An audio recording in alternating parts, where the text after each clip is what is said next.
Bueno, bienvenidos a Conversaciones de Mentes, mi nombre es Martín Molina. Hoy les traigo una conversación con Alejandro Fajardo Arboleda. Alejandro es biólogo y matemático de la Universidad de los Andes. Tiene una maestría en Desarrollo Internacional y Administración Pública de la Universidad de Harvard y una maestría en Ciencia Política de la Universidad de Yale. Hoy conversamos con Alejandro más que todo acerca de la cooperación, dentro del contexto biológico, pero también hablamos de ciclismo, hablamos de Colombia, hablamos de las dificultades que tenemos como sociedades para cooperar y para coordinar. Fue una conversación muy bacana, es del tipo de conversaciones que me gusta tener y que me gustaría seguir teniendo en este podcast. Espero que Alejandro vuelva algún día porque tenemos muchos temas más en común y me recomendó unos libros que planeo leerme y tal vez ampliar más el tema que hoy conversamos. Como siempre los invito a suscribirse en Apple Podcasts, en Spotify, en Stitcher, en donde sea que estén escuchando este podcast, y también los invito a que escuchen los otros episodios, a los que llegan nuevos, a los que todavía no han explorado todos los episodios. Hay muchas más conversaciones como esta, espero que las encuentren y sin darles más vueltas les dejo mi conversación con Alejandro Fajardo. Bueno, bienvenido Alejandro, qué bueno tenerte acá, me alegra mucho, ojalá que esta conversación sea interesante para los dos y para todas las personas que nos van a oír hoy. Hola Martín, pues muy contento de estar acá en Codementes, que lo descubrí hace poco y creo que es un espacio muy bacano y bueno, un honor que me hayas invitado. ¿Quieres contextualizar un poquito a las personas acerca de tu trabajo y tus estudios, así de una manera como resumida, para que las personas entiendan un poquito mejor desde dónde vienen tus perspectivas y como tus opiniones de los temas que vamos a estar hablando hoy? Pues muy rápido, yo soy Alejandro Fajardo y estudié biología y matemáticas eh, en el pregrado en la Universidad de los Andes principalmente, con un pequeño paso por la Universidad de Antioquia. Y ahí, Martín, pues me interesé mucho en el tema de la evolución, que fue probablemente lo que más me apasionó como idea de pelado en el bachillerato, cuando por primera vez un profesor me explicó la teoría de la evolución y yo sentí que entendí, que es un momento muy bonito. Bueno, eso lo exploré en el pregrado, siempre disfruté mucho las matemáticas, que no era muy común para un biólogo en mi época en la universidad. Entonces, pues finalmente terminé esas carreras y ahí trabajé un rato de eso. A lo mejor conversamos sobre lo que estudié ahí. Y luego, después de eso, Martín, siempre he estado muy involucrado de una forma u otra con la política. Entonces fui partícipe como voluntario de la Ola Verde y ahí recorrí más el país.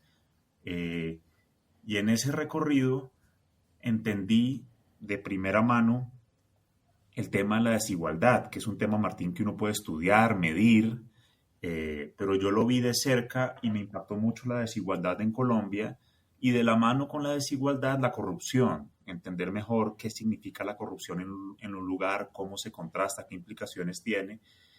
Y ahí lo que decidí fue, en un momento importante en mi vida, no seguir profundizando el estudio de la biomatemática, sino estudiar con más rigor los problemas que yo, como te menciono, pues vi de cerca sobre desigualdad, corrupción y me metí más en temas de economía política y de ciencia política. Hice una maestría en Desarrollo Internacional y Administración Pública, donde estudié con probablemente lo que más hice ahí fue estudiar el trabajo de James Robinson y Daron Acemoglu sobre esas preguntas de economía política que han sido grandes inspiraciones para mí.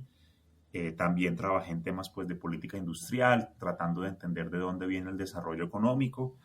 Y después de eso, pues trabajé un tiempo en Colombia y luego me devolví a Estados Unidos a empezar un doctorado de ciencia política en la Universidad de Yale. Y ahí pues he venido estudiando, explorando temas sobre por qué las personas tienen ciertas opiniones, cómo se forman, en medio de otras preguntas pues más clásicas de la ciencia política, que como yo no soy politólogo del pregrado, pues para mí todo eso es un descubrimiento.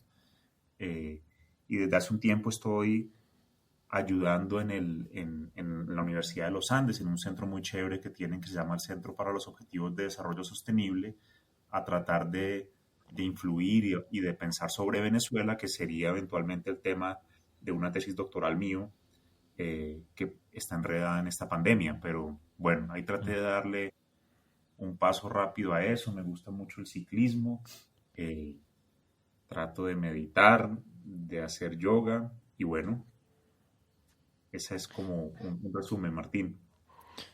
Una pregunta que me surge es, ¿qué tan útil has sentido que tu pregrado en biología y en matemáticas ha sido para entender fenómenos económicos y sociales en el ser humano? ¿Sentís que te ha dado unas bases empíricas que te son útiles cuando estás analizando otro tipo de problemas con otro tipo de complejidades? Sí, Martín, y te lo cuento con una anécdota.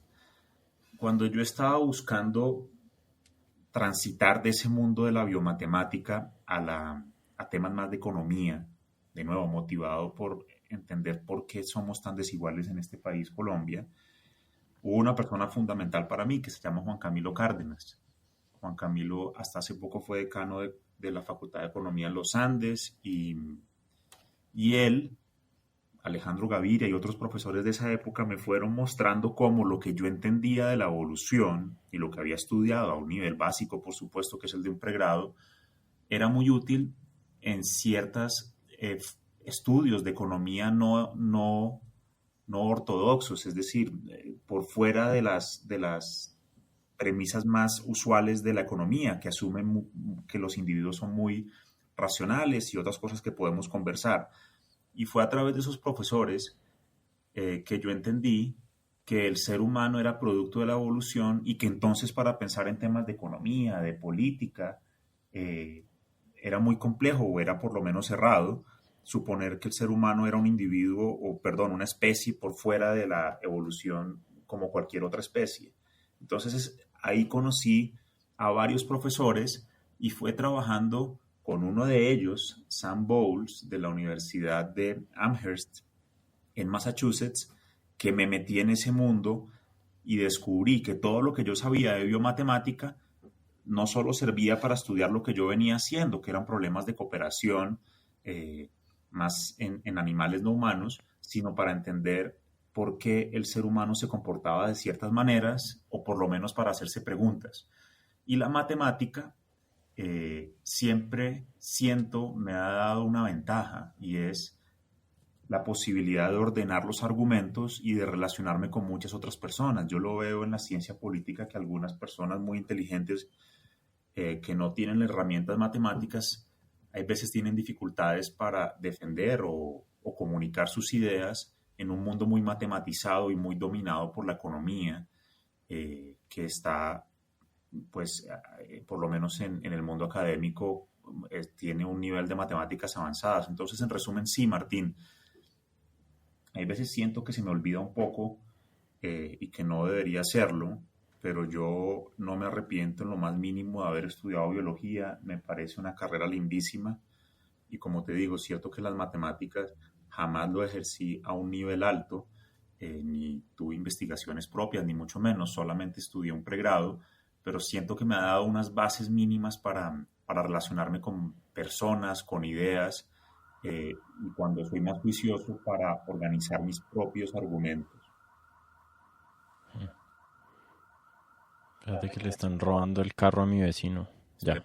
Esperemos que no se agrave. Sí. Em, Esto me acuerda, esto que estamos conversando me acuerda a un artículo que publicaste en la Universidad de los Andes que me compartiste y leí y me pareció interesantísimo. Y ahí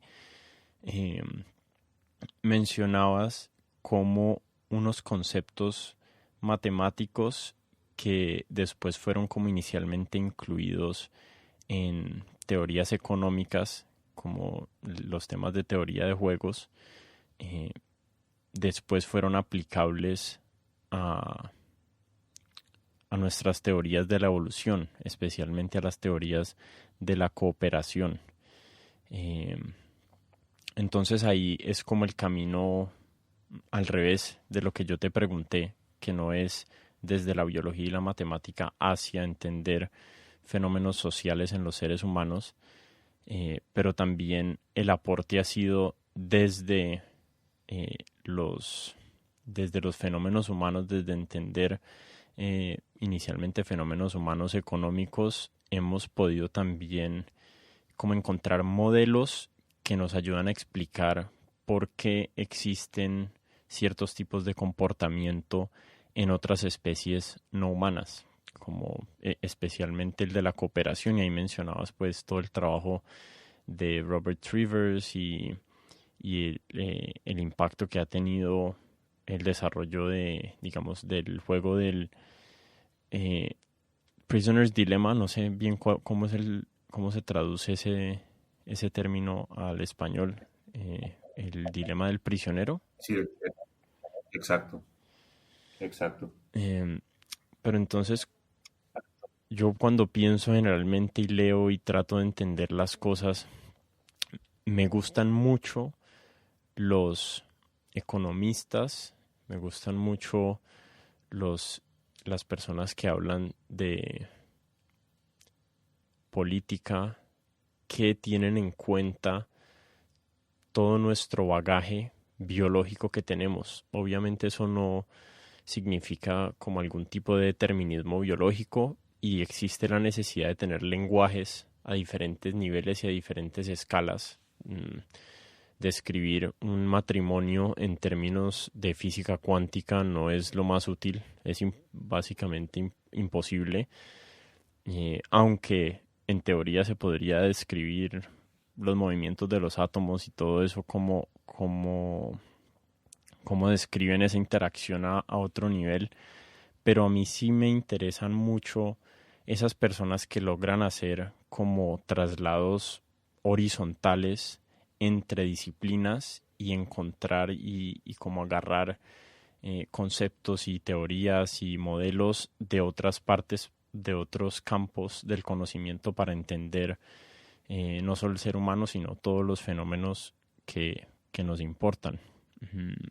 ¿Vos sentís que hay algo así en tu mente que te haya dado una perspectiva especial? Porque cuando yo cuando leo tus artículos en las dos orillas, que ya me leí varios, no sé, hay algo de tu pensamiento que me parece así, que inicialmente por eso es que te invité, porque empecé a leer tus artículos y encontré como, no sé qué es como una heterogeneidad de conceptos que uno puede tomar de muchas partes para explicar un mismo fenómeno. ¿Hay algo así en tu proceso de pensamiento? ¿Lo sentís así vos subjetivamente o no es así para nada?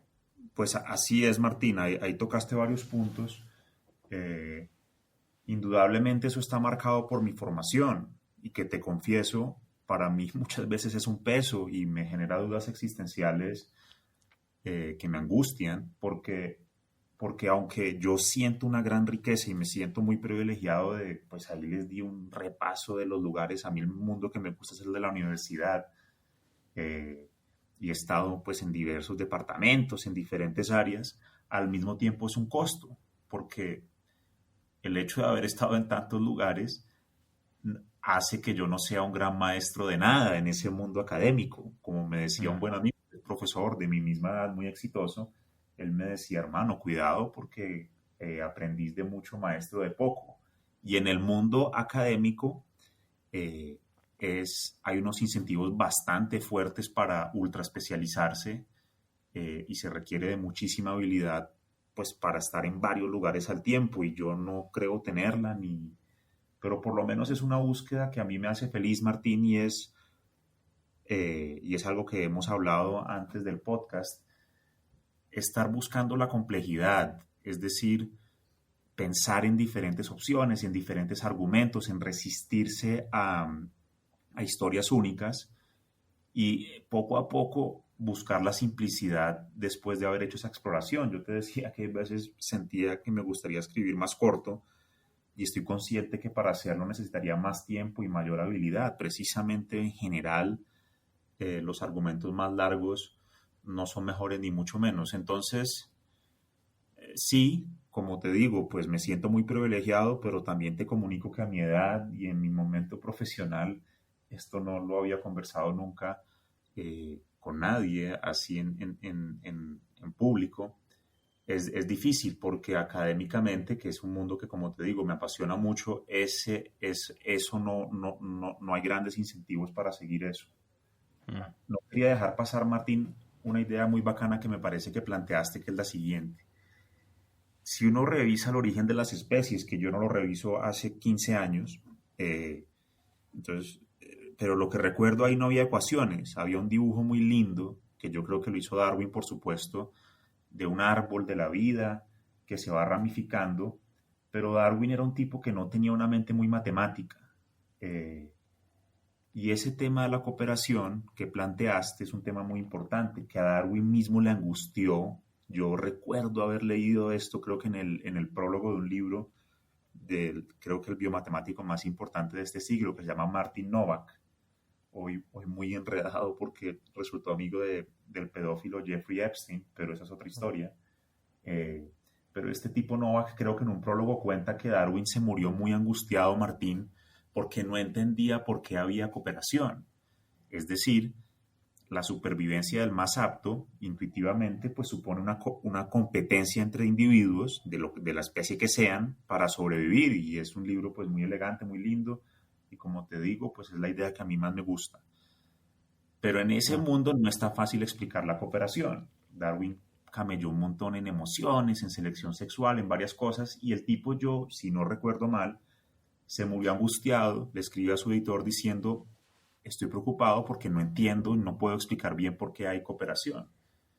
Cooperación entre humanos es bastante obvia, pero el ejemplo clásico, Martín, de cooperación en no humanos es ardillas que gritan cuando viene un depredador, se ponen en inmenso riesgo al gritar porque el depredador las ve y así le avisan al grupo que el depredador viene. Entonces la ardilla usualmente se sacrifica porque se la comen, porque gritó y salvó así a su grupo. Y eso es súper complicado de explicar si uno reduce el tema de la evolución a la competencia entre individuos, porque pues la ardilla de hecho yo mejor no grito, yo me voy corriendo y este depredador hasta luego. Entonces Darwin estaba consciente que no podía explicar eso. Y lo que me gustó de tu observación es que en esa narrativa de Darwin, que no está particularmente matematizada, hubo un montón de personas, usualmente o principalmente de la teoría de juegos, esas, creo, y la estadística sería el otro, von Neumann, Morgenstern, que su desarrollo en teoría de juegos permitió formalizar algunas de estas ideas. El dilema del prisionero, como lo dijiste, que es un jueguito muy sencillo que le permite a uno entender por qué no es tan fácil entender por qué hay cooperación. Y un grupo de biólogos, John Maynard Smith, creo, principalmente diría que él, empezó a decir, bueno, pero en realidad uno no necesita asumir la racionalidad de los economistas para usar estos juegos y para descubrir la cooperación. Entonces te respondí largo sobre mí, pero más importante que eso, esa idea tuya es buena porque está claro que obviamente la biología poco a poco empieza a informar más la economía o la ciencia política, o eso por lo menos siento yo o quiero creer, pero es cierto que los desarrollos de economistas, de matemáticos, han sido claves para entender algunos de esos problemas, en particular ese que te estoy diciendo y que a mí me apasionó mucho tiempo y me sigue apasionando probablemente más en la arena pública, y es cuándo coopera la gente o los individuos, por qué, qué incentivos hay, cuándo es difícil y demás. Sí,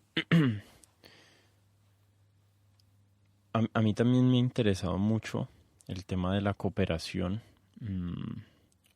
así de manera muy corta, yo como lo he resuelto es, no como lo he resuelto, pero la mejor explicación que le he encontrado se la encontré a E.O. Wilson y a David Sloan Wilson, y yo soy, digamos, partidario de las explicaciones de selección de grupos en la biología. Ese es un tema que es denso y ha sido como un poquito controversial en la biología evolutiva. Pero digamos que yo siento que estos personajes han encontrado unas explicaciones que para mí mm, hacen sentido de por qué ciertas especies cooperan y por qué ciertos mecanismos de cooperación nacen entre ciertos tipos de grupos en las especies. Pero, tal vez movámonos más al ser humano y quería que habláramos de ciclismo también porque te he visto comentar y me parecía como una muy buena analogía para empezar por ahí acerca de la cooperación en el ser humano. Y es que el ciclismo es un deporte muy peculiar.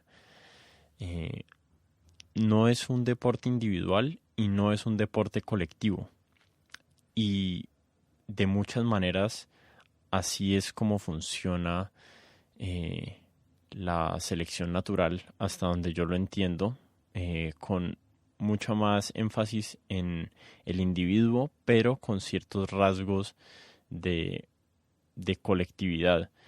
Eh, no sé si has notado eso en el ciclismo.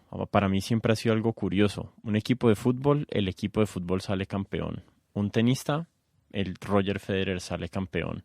Aquí es como que Lance Armstrong es campeón, pero tiene todo un equipo que el equipo también puede ser campeón y los diferentes miembros dentro del equipo pueden recibir diferentes tipos de premios dependiendo de cómo se de qué tipo de resultados tengan en la competencia. Entonces me parece un ejemplo, o sea, a mí siempre me ha parecido una analogía muy buena porque hay incentivos y hay juegos de suma cero dentro del mismo equipo, dependiendo de la conformación del equipo, y hay muchos distintos objetivos por alcanzar. Dentro de un mundial de fútbol, todo el mundo tiene el mismo objetivo. El objetivo es salir campeón del mundial. En cambio aquí existen las etapas, existen los puntos, existe la camiseta de puntos, la camiseta amarilla, eh, existen los sprints. No sé, me parece un mundo complejo y me parece, y siempre me ha parecido curioso cómo logran coordinar ciertos equipos entre sí, cómo logran coordinar diferentes, especialmente en las escapadas, donde no hay un equipo o una bandera que, que los que los cohesione a todos con un mismo objetivo, aún así encuentran una manera de cooperar, otras veces no logran cooperar y terminan perdiendo todos. No sé si has visto ese paralelo ahí entre el ciclismo y la vida. Pues nunca entre ciclismo y la vida sí, pero no en esto. Y me parece está muy buena, Martín, y déjame trato de recoger algunas, a ver cómo nos va, algunas de las cosas que has dicho. Lo primero es que dijiste algo cierto, como te digo, pues yo no estoy haciendo biología de alto nivel, entonces a los biólogos que me estén escuchando nos corrigen lo que sea que haya que corregir, pero es cierto que la selección natural en general actúa muchísimo más fuerte al nivel del individuo y se diluye en el grupo. Y ese es un debate tremendo entre los biólogos evolutivos, hasta qué punto hay selección de grupo, selección de parentela, kin selection, podemos hablar de eso después, y otros mecanismos pues que explican eso que tanto le angustiaba a Darwin sobre por qué hay cooperación si en realidad estamos compitiendo. Entonces lo que dijiste es cierto, y me parece interesante la idea del ciclismo. Yo la he pensado más, yo la había pensado más en términos más personales alrededor de las caídas. Estos ciclistas se caen y yo siempre que los veo me impacta mucho cómo se vuelven a levantar.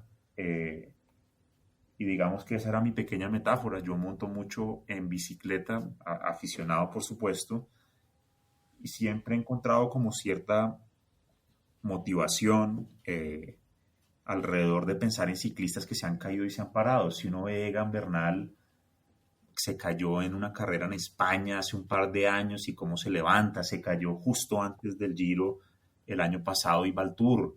Esteban Chávez, ni se diga, era un tipo pues que básicamente estaba desahuciado para el ciclismo.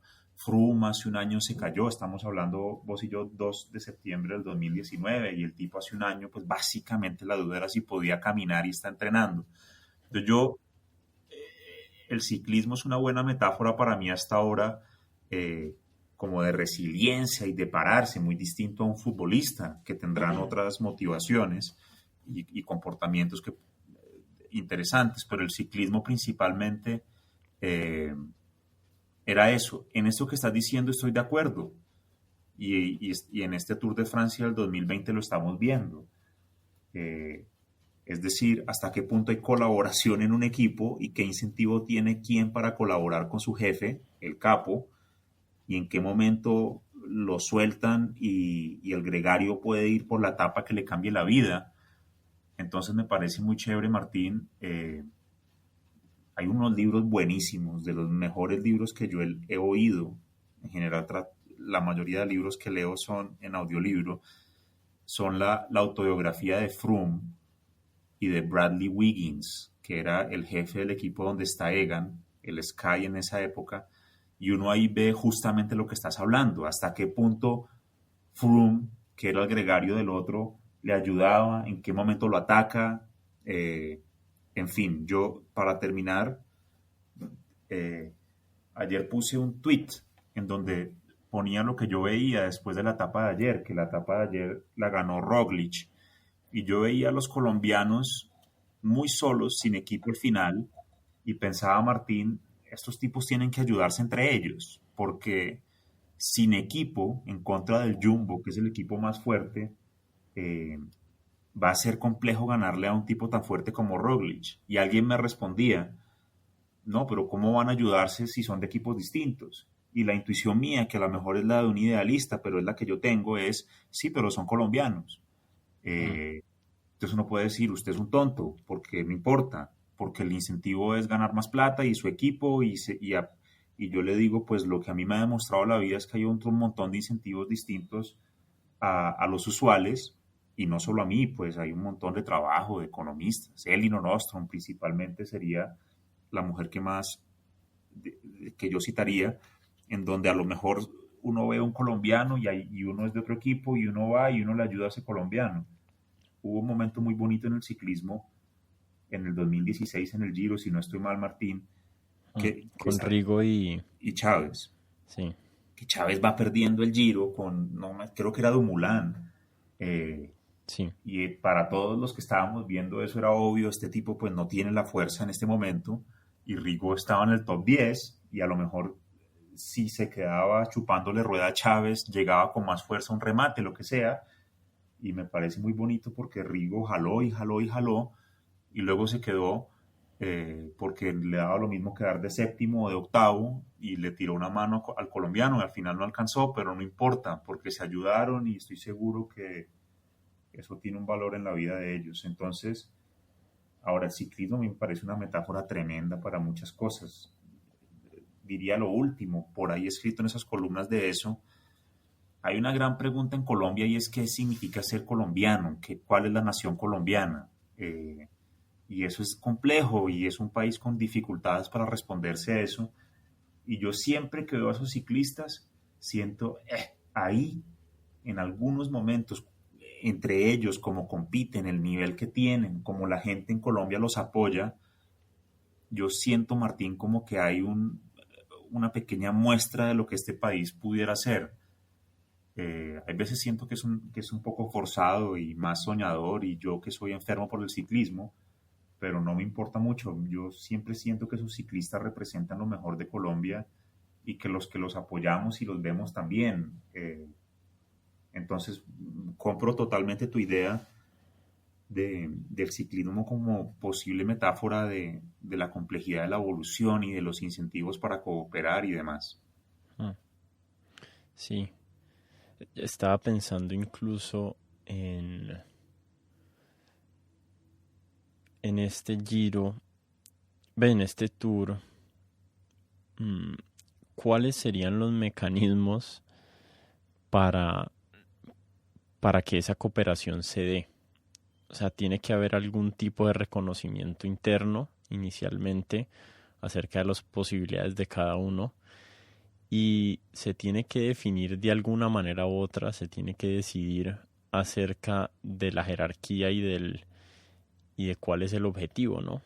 O sea, al- todavía todo está muy crudo, pero lo que yo veo es que muchas veces en el ciclismo los equipos que mejor les va, al menos en relación a la camiseta amarilla, que es el mega objetivo, eh, son los que tienen unas jerarquías bastante organizadas. Yo me acuerdo la época de Lance Armstrong, pues Lance fue el que se ganó 7 tours, pero esos eran equipos que estaban totalmente dedicados a ese único objetivo, mientras los otros equipos podían tener sprinters, podían tener aspiraciones de ganar etapas los gregarios, pero mi sensación viendo a los equipos de Lance Armstrong era como, no, estos manes están aquí para que este man gane y todo el equipo funciona así.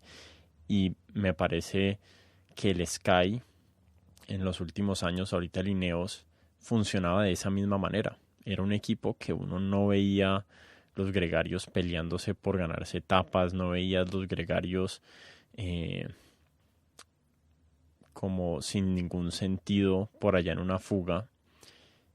Y ya como para pasarnos más al tema de Colombia, eh, a mí sí yo sí pienso mucho acerca de cuáles son las condiciones que hacen que, que existan ese tipo de funcionamiento, ese tipo de cooperación a ese nivel, donde tan pocos, mmm, como tan pocas evidencias hay o tan pocas riñas hay por tratar de buscar objetivos individuales sin que le cuesten al objetivo colectivo del, del grupo. Eh, y pienso mucho acerca de qué es lo que pasa en Colombia, por qué será que como país en muchos sentidos nos cuesta tanto cooperar, por qué nos cuesta tener una identidad eh, unida que uno ve muchas veces en otros países y me cuestiono acerca de si el éxito de los países que nosotros ahorita vemos como ejemplos económicos y de cohesión social, los nórdicos en Europa y eso, es que comparten una única identidad o tienen como una identidad fundamental colectiva que los une a todos y los hace poder cooperar en relación a esa identidad que tienen como país. Y es algo que no veo tan claro en Colombia y es algo que veo, digamos, que se está perdiendo en este momento incluso en Estados Unidos, donde parece un país dividido, donde se ha perdido ese patriotismo, que es algo que a mí siempre me ha costado mucho, pero que tal vez es necesario. Ahí tiraste varias cosas, Martín. Déjame yo vuelvo rápido a lo del ciclismo y te recomiendo un libro y a los oyentes si no lo conocen, que para mí es un clásico, para mí no, es un clásico de estas preguntas de las que estamos hablando y es The Logic of Collective Action, la lógica de la acción colectiva de Mansur Olson. Eso es un libro de 1965, si no estoy mal. Y ahí fue, en ese libro, de lo que yo entiendo, en donde mejor se puso este dilema que estabas hablando del ciclismo y al final de Colombia, y es, en un grupo, ¿qué incentivo tiene el individuo para cooperar? Y el tipo decía algo elemental, y es, hasta ese momento, hasta el momento que él escribió la hipótesis era si el interés del individuo es el mismo interés del grupo, debería cooperar. Suena bastante obvio. Y lo que hace ese libro de Olson, un clásico, es un librito muy chiquito que creo que lo pueden disfrutar mucho a los que les gusten estos temas, es decir, pues en realidad no, porque si el individuo es racional en el sentido clásico de la economía, ¿para qué va a cooperar en un grupo grande si él piensa que los demás sí van a cooperar y él se puede ahorrar el costo de cooperar? El ejemplo clásico es el cambio climático. Entonces, bueno, el interés del individuo puede ser que no haya tanta polución, pero luego el individuo dice, bueno, en realidad yo no hago ninguna diferencia, a los demás les importa, yo voy a botar esto en la calle y voy a sacar este carro, o lo que sea. Y la idea de Olson es tremenda. Como todas las grandes ideas parece obvia después de haberla dicho, pero la intuición del tipo era, bueno, en realidad si los individuos son racionales, como todo el mundo pensaba en ese momento, por lo menos en ese ambiente académico, nadie debería cooperar. Un ejemplo más de ciencia política, Martín. ¿Por qué vota la gente? El voto de uno no hace la diferencia en el sentido de que si el candidato va a ganar, nunca nadie ha ganado por un voto. Y uno, pues para ir a votar tiene que salir de la casa. Hoy acá en Bogotá está lloviendo mucho, no sé si alcanzan a oír, entonces se moja. En Colombia pues hay unos costos muchísimos más altos para votar y demás. Por ejemplo, a mí en Venezuela me interesa, ¿por qué alguien saldría a protestar en una dictadura como la venezolana? Pues lo racional en general, desde el punto de vista de Olson, es nadie debería protestar, porque a mí puede interesarme que caiga Maduro, pero entonces yo mejor me quedo en la casa, dado que no hago ninguna diferencia. Una marcha con 1 millón de personas o 1 millón, una persona es la misma marcha, y me ahorro la probabilidad de un problema tremendo de protestar. Y el libro de Olson es muy chévere, pues porque formaliza eso, y yo creo que esa es la pregunta tuya, o para que los oyentes sobre todo queden con la curiosidad de leer y de seguir escuchando podcasts como este, de pensar en esa tensión gigantesca entre el individuo y el grupo, a nivel de un equipo de ciclismo y a nivel de un país. Como les dije, yo, pues en el ciclismo están esos libros muy chéveres de Froome y Wiggins, que todo el tiempo es eso, es decir, hasta qué punto cooperan.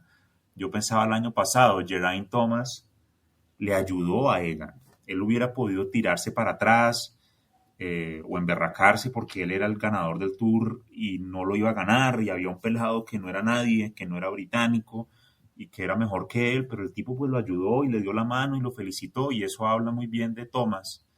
Y con eso quiero sugerir que las cualidades personales son importantes en todo esto. En ese Twitter ayer me decía alguien, Superman López tiene un problema y es que la gente no lo quiere, y yo sentía, ese es un buen punto. Yo no tengo ni idea si lo quieren o no, yo sí, pero, pero si al tipo no lo respetan, en esa pregunta tuya de qué incentivos hay, pues probablemente nadie lo va a ayudar por más colombiano que sea. Entonces, solo quería recomendar ese libro de Olson, y yo siento que es cierto lo que estás diciendo con respecto a Colombia, Martín. Acá ha habido unas identidades en contra de las FARC. A lo mejor hay un tiempo grande alrededor de eso, pero eso por supuesto se agota, porque las FARC evolucionan y porque yo siento que una motivación negativa,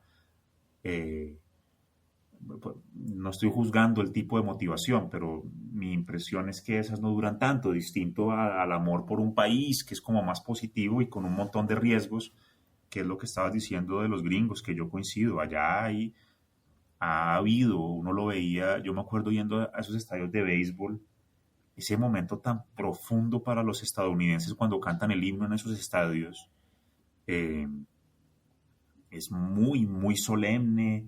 En general traen a un cantante que lo hace de una manera especial, están las banderas, están los stickers en los carros sobre lo que significa ser American y la cosa. Eso hoy está muy golpeado, y por supuesto que no todo es bueno ni muchísimo menos, pero acá eso no lo hemos tenido.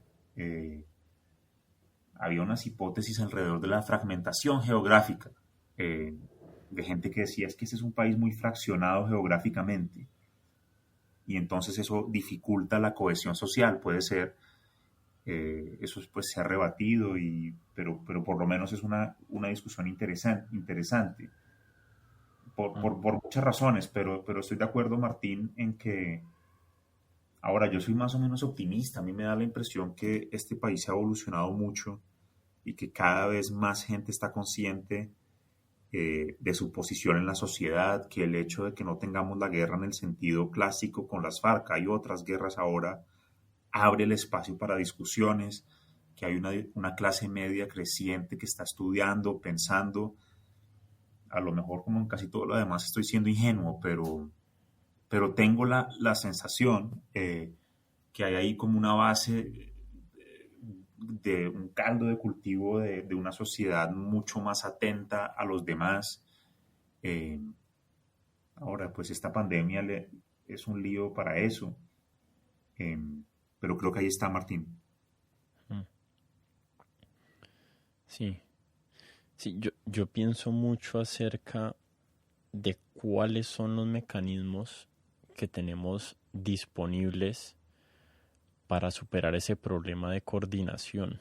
O sea, y, y me preocupa mmm, que muchos de los mecanismos que tenemos como especie humana son limitados y no son escalables. Pero obviamente hay evidencias de que sí hay ciertos tipos de mecanismos que se han vuelto escalables en términos de cohesión social. Uno lo ve evidente en todas las sociedades que han sido prósperas en algún momento. No sé qué tanto de esas sociedades hayan dependido muchas veces de de esa identidad mmm, a través de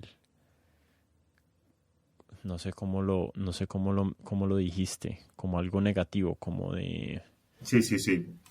como un propósito negativo, o sea, en contra de, si somos todos americanos, somos todos gringos porque estamos en contra de la, la corona inglesa que nos tiene oprimidos, o somos todos colombianos porque estamos en contra de las FARC. No sé qué tan prevalente haya sido eso en la historia. Tal vez es básicamente la historia de la humanidad. Somos griegos porque estamos en contra de los romanos o de los persas. Pero uno sí ve que funciona a escalas más locales. Yo nunca me he sentido tan colombiano. No sé por qué crecí con esa...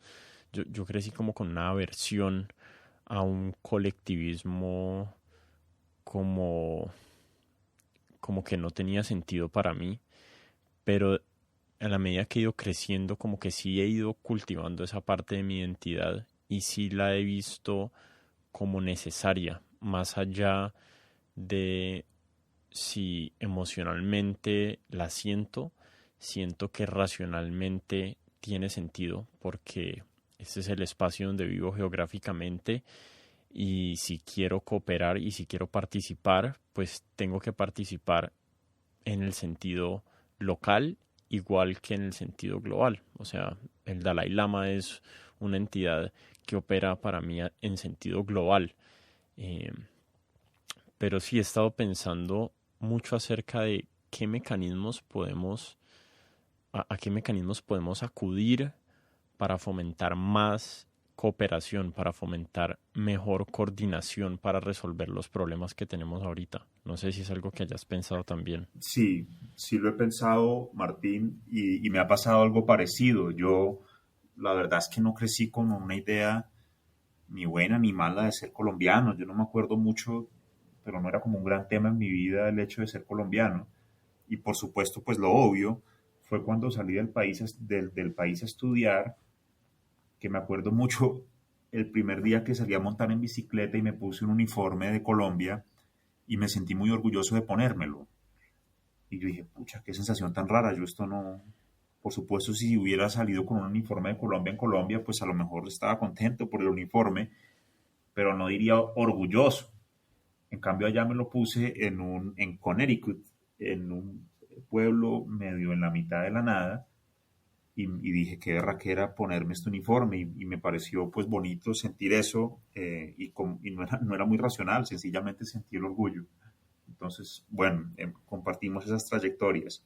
Ahí ese librito de Olson que te acabo de recomendar habla bastante de eso y por supuesto pues es un libro viejo, pero bueno. Y el tipo dice, eh, mire, hay una manera de resolver eso y son incentivos negativos o castigos. Y el tipo hablaba mucho de por qué alguien se metería a un sindicato, que siempre es un gran tema en los países y en Estados Unidos pues son relativamente débiles, más ahora que en el momento que le escribió. Y él dijo, mire, alguien se mete a un sindicato, pues recuerden que el lío que él plantea es, yo puedo tener los intereses de que el sindicato defienda cosas que a mí me gustan, pero lo que Olson dice, si yo soy racional, yo no debería hacer nada, porque yo no hago la diferencia, soy solo uno, y los demás sí la harán, que, pues, que es en el fondo un dilema del prisionero extendido. Y el tipo dijo, sí, pero usted lo puede resolver de una manera sencilla, y es, usted está obligado a ser del sindicato, y si no, lo echamos. Ah, bueno, esa es una forma un poco brutal de resolverlo, pero lo resuelve. Otro, que era común, según Olson ahí, yo no soy experto en sindicatos, y el tipo decía, ah, bueno, a usted le pueden pegar, y entonces lo esperamos con un bate, eh, y si usted no se quiere meter al sindicato, le rompemos la ventana al carro. Y usted luego dice, no lo están obligando en el sentido formal, pero en el sentido informal lo están obligando. Olson, como ya habrán intuido, pues era un poco negativo con respecto a la cooperación. Y por supuesto, pues hay unos positivos, y es, usted se mete al sindicato y le damos acceso a la piscina del sindicato o lo que sea, un tipo de seguro más. Y entonces no le estamos pegando ni obligando, pero estamos apelando a un premio. Entonces, por supuesto, no estoy diciendo, Martín, que esa es la respuesta a tu pregunta que yo comparto y es para mí de las preguntas más chéveres de las ciencias sociales y de la biología. Eh, y esa idea de Olson de obligar y de dar premios, pues que en el fondo es garrote y zanahoria en términos más mocusianos, pues es una buena forma de pensarlo. Y yo creo que en la política, en la vida, hay unas buenas distinciones entre quien les gusta más el garrote y a otros más la zanahoria, pues lo vemos en la pandemia, por ejemplo. Hay personas que les gusta mucho el garrote y otros más la zanahoria y la discusión alrededor de qué tanto de cada que es buena. Entonces yo diría eso. Y por último, Martín, hay un paper muy bueno de este Martin Novak que se llama Five Rules for the Evolution of Cooperation. No sé si está en español, seguramente sí. 5 reglas para la evolución de la cooperación. Y vale la pena gastarnos 30 segundos en eso, porque ese es un paper espectacular, muy cortico, muy limpio. Y el tipo dice, mire, en 5 condiciones puede evolucionar la cooperación, reconociendo que es difícil y que es de alguna manera paradójica. Una, ya hablamos de eso, que es la cooperación de grupo. Entonces, las ardillas gritan porque hay selección a nivel del grupo, o lo que hablábamos entre equipos, en fin, esa ya lo hablamos.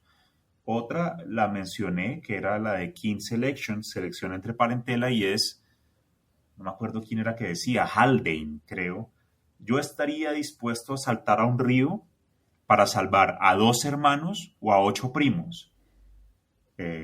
Y lo que el tipo está diciendo ahí es, pues si yo salvo a 2 hermanos, es como si salvara a todos mis genes, a 8 primos también, y lo que el tipo dice, o el kin selection, entre parentela, selección, es la gente puede cooperar si es para ayudar a la familia, en términos genéticos. Segundo mecanismo, bastante obvio también, y cualquiera que esté escuchando esto entiende eso. Y las otras 3 son menos obvias, o mentiras. Lo bonito del artículo es que cuando uno las cuenta son muy obvias. La tercera es reciprocidad directa, y es, bueno, yo vengo a este podcast con Martín porque yo quiero hacer uno, y entonces si yo vengo, lo invito y me tendrá que decir que sí. Reciprocidad directa. Bueno, listo. Esa es una manera por la cual yo estaría acá. O ¿cómo es? Hay un montón de dichos que resumen además cada una de estas y es, usted me ayuda, yo le ayudo, hoy por mí, mañana por ti. Y uno dice, bueno, yo no tengo muy claro, me cuesta cooperar, porque recuerden que el lío para explicar la cooperación es que es costoso. Y uno dice, yo le ayudo a este porque a lo mejor me ayuda después.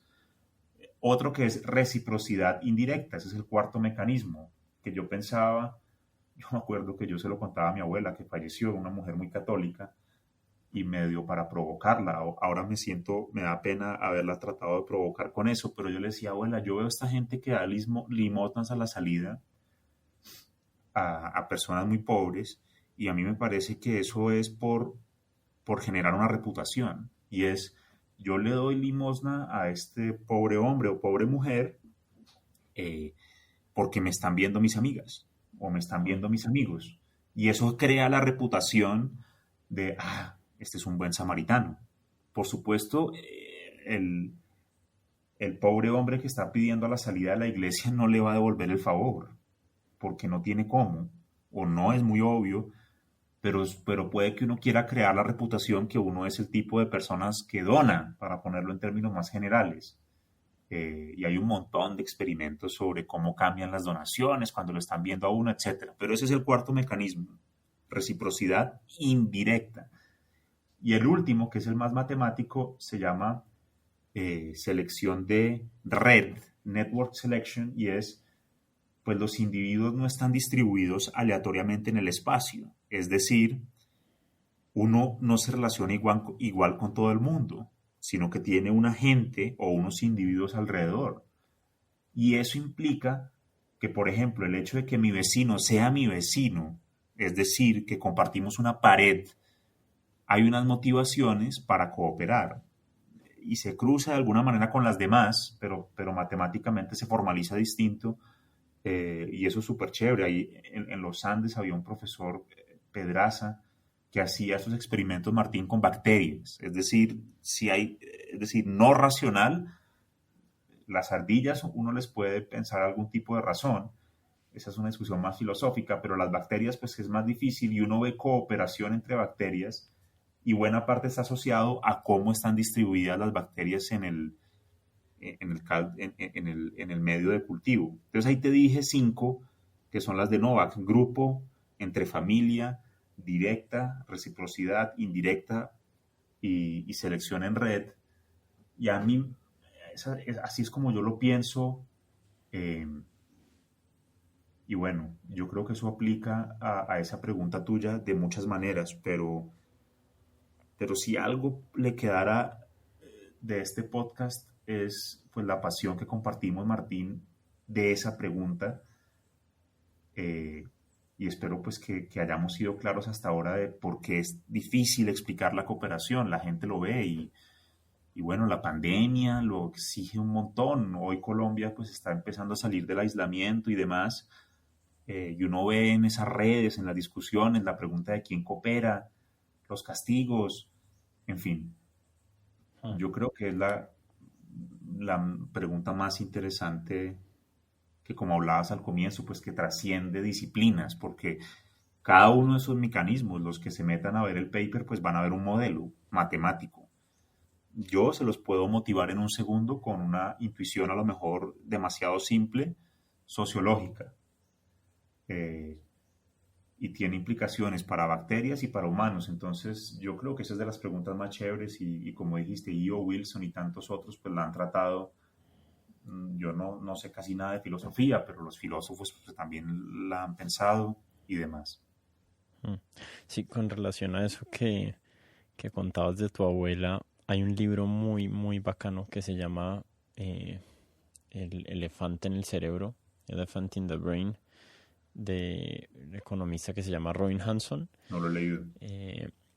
Y él se hace esa pregunta, ¿no? O sea, de alguna manera, ¿qué deberíamos fomentar? Deberíamos fomentar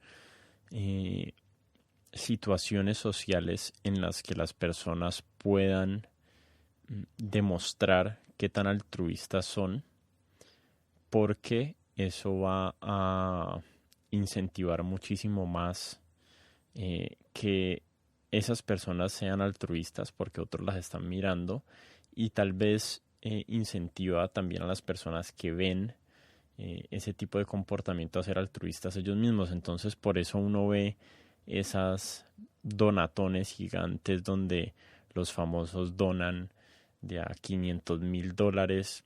Obviamente no lo hacen en privado o de manera anónima, pero él decía que de verdad hay que cuestionarse si, porque le vemos cierto tipo de prestigio a la persona que lo hace de manera anónima, porque sí, porque no tiene el interés del reconocimiento, pero él decía, si somos racionales, pues ¿qué es lo que va a generar más comportamiento altruista?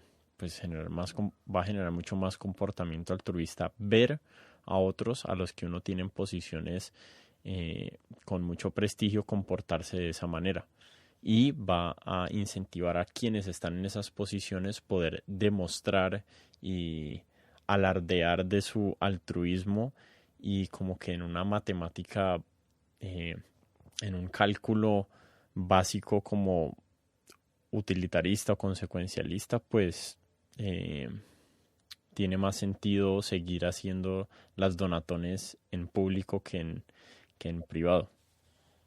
De acuerdo, esa es la gran pregunta. eh, y no conozco el libro, pero entiendo como lo estás planteando. Y lo que me parece chévere es ese es solo uno de los 5 mecanismos que este tipo Novak, para mi gusto, resume muy bien. Ahora, en eso siempre hay costos. Yo me acuerdo, o preguntas para hacerse. Uno decía, bueno, ¿cómo castiga uno a la gente que no paga el pasaje en el bus? Y un amigo me decía, mire, yo lo pondría y lo dejaría en público, y lo dejaría ahí castigado y que la gente lo vea eh, con un sombrero rojo, y entonces hay una sanción social, que de alguna manera pues estamos hablando de lo mismo en negativo, pues Mm. hay un conocimiento social al que dona, y acá es el mismo mecanismo pero con el castigo, como decía Olson, pues, usted puede motivar con zanahoria o garrote. Y mi amigo defendía mucho esa idea, que de alguna manera pues también creo que es un poco mocusiana, o es decir, yo soy colombiano, entonces son las referencias sociales que tengo, de que él ponía unos mimos a sancionar o reconocer comportamientos sociales, o unas tarjeticas con un dedo para arriba y uno para abajo, y como esta idea, Martín, de fortalecer normas sociales, como lo estás planteando, creando reputación o destruyéndola. Y no sé eso qué dice de mí, pero a mí siempre como que me preocupa cuando oigo eso y digo, pucha, esas acciones sociales, que en el fondo es la misma cuando uno veía en las películas. En mi colegio a mí no me tocó que le ponían orejas de un burro a un niño y lo mandaban a una esquina. Mm. Es como señalarle al grupo, este individuo tiene esta condición, y el individuo hace o deja de hacer cosas por esa construcción. Y a mí siempre se me dispara una alarma como de peligro. Eso le llaman ahora la policía del Twitter, que esas sanciones sociales en masa hay veces son muy fuertes. O por ahí veía la policía del balcón del tapabocas. Esta mañana yo salí con el perro y veía a otra persona trotar sin tapabocas, y pensaba, bueno, ¿yo qué le debería decir? O nada, y no le dije nada, pero pensaba justamente en todo este tema sobre... Ahora, ¿cuál es la alternativa? Pues la alternativa es ponerle una multa al que se coló en el bus, o al que no se pone el tapabocas, y bueno, probablemente no la va a pagar, probablemente se va a emberracar, en fin, no estoy defendiendo ninguna. eh, pero pues como casi todo lo que hemos conversado, ojalá la gente le eche cabeza a estos temas, porque yo creo que van a lo más profundo de la vida social, Martín, y es en tus términos, en tu duda, y es cómo se resuelven estos problemas de cooperación, de incentivos individuales y grupales. Y como te digo, yo creo que ahí se resumen un montón de posiciones políticas, pero no estoy hablando de pequeña política, sino de las grandes ideas de la sociedad. Como te digo, este amigo mío estaba muy a favor de coger al que no pagaba y hacerle una burla social. Y no sé por qué, a lo mejor, esa es buena pregunta. A mí, ¿por qué me sonaba como peligroso? No sé, no sé si prefiero una pequeña multa y Sí, no esa sanción social que puede ser tan brutal. yo estoy totalmente de acuerdo con vos porque esas sanciones sociales es muy difícil ponerle el límite y conocer el alcance y y es muy alto el riesgo de que se transformen y que muten a otro tipo de comportamientos, a otro tipo de discriminaciones. ¿Mm? Eh, Me parece que muchas veces los, las consecuencias de hacer un acto indebido, cuando se pueda, se deben resolver al nivel del individuo y entre el individuo y el Estado y no necesaria. Para eso delegamos muchas de esas sanciones al Estado porque muchas veces se han salido de la mano en cuanto en cuanto a lo que hacen, en lo que puede hacer la sociedad. Especialmente a mí me preocupa en este mundo hiperconectado, hiperglobalizado, donde los errores de uno quedan para siempre guardados en algún lugar del internet. Y una cosa es en un pequeño pueblo que haya algún tipo de sanción social para un mal comportamiento de alguien, y otra cosa es que ese mal comportamiento de alguien, a nivel local, después el resto del planeta tenga acceso al historial de esa persona, a fotos de esa persona con el sombrerito puesto, y, y es como algo que perjudica y que dificulta que las personas encuentren redención, porque la redención necesita del contexto también, ¿no? Y en el Internet casi nunca hay contexto de nada de lo que vemos. Entonces sí, a mí también me preocupa ese tipo de soluciones. Lo comparto Alejandro, ya. totalmente, Martín. Te digo ahí muy rápido, no, estamos en la misma página. Yo no quisiera dejar la idea de que no crea en eso. Por ejemplo, mi mamá el otro día llegó y entonces yo tengo una hija de 1 año y medio y ella le dieron en la calle una boletica con la mano hacia arriba felicitándola porque llevaba bien el tapabocas. Yo decía, wow, eso es tremendo. Y ella le dijo, mira, estoy contenta porque me dieron esto y yo creo que es importante que la gente se ponga bien el tapabocas y para que tú aprendas.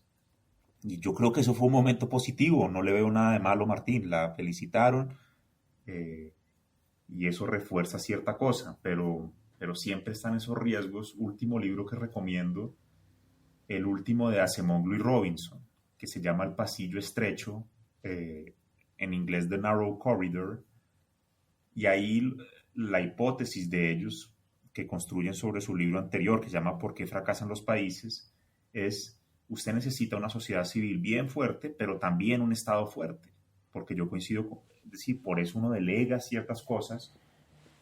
Ahora, el rollo en Colombia en particular es que el Estado pues ha fallado tantas veces que no tiene lo mínimo para que eso funcione, que es cierta confianza. Pero eso va para otro podcast. Entonces, como cada uno de los temas que hemos tocado, Martín, pues esa tensión es interesante desde la academia, y a los que nos hayan oído, pues que les quede la duda de cómo se ubican ellos en este debate y cuáles son las preguntas y diversas posiciones, porque son pues por lo menos fascinantes.